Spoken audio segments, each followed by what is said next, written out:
Bonjour Elisabeth Lévy. Bonjour Patrick, bonjour Laurie, bonjour à tous. Alors vous voulez évoquer un incident qui est survenu à l'université Paris 1 où un professeur d'histoire a tenu de curieux propos.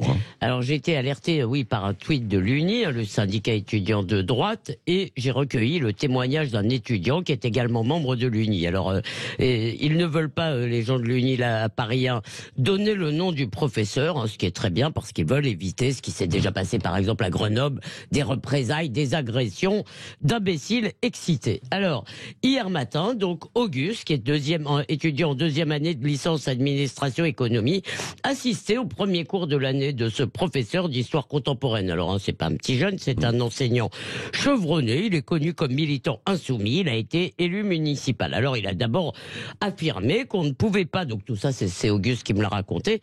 Il a d'abord affirmé qu'on ne pouvait pas exiger d'un professeur et d'un historien qu'il soit objectif. Bon, on peut évidemment discuter de cette notion, mais il a ajouté que, comme juif, il ne pouvait pas traiter objectivement la Deuxième Guerre mondiale. Alors là, je comprends pas très bien, parce que ça veut dire quoi? Si on est objectif, on trouve quoi? Que Hitler est un type très bien. Donc on n'a pas besoin d'être objectif pour avoir un jugement moral. C'est ça que je veux. Ouais. On n'a pas besoin d'être juif, pardon, pour avoir un jugement moral sur la Seconde Guerre mondiale. Et il me semble qu'on peut l'avoir objectivement. Mais enfin bon.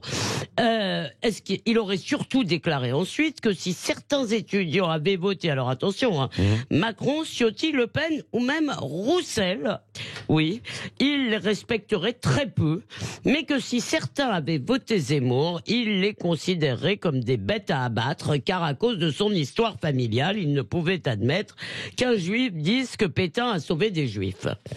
Oui. Bon. Alors, aucune réaction, semble-t-il, dans l'amphi. Il y avait une vingtaine de personnes sur le moment.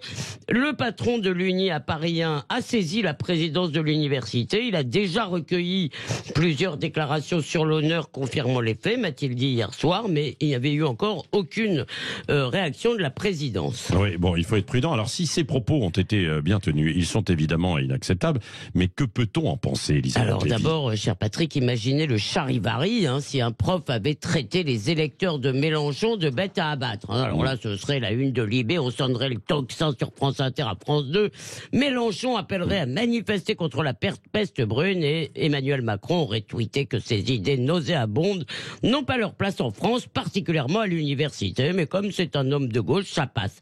Et c'est que dans beaucoup de facs, être de gauche et voire d'extrême gauche, eh bien c'est aussi naturel que respirer. Pour le débat pluraliste qui devrait justement caractériser la vie universitaire, on repassera. Alors, comme à chaque fois qu'on dénonce justement la politisation, l'islamo-gauchisme ou le wokisme, qui est l'idéologie officielle dans certaines facs, eh bien, le professeur ou ses défenseurs brandiront certainement la liberté académique à la bon dos.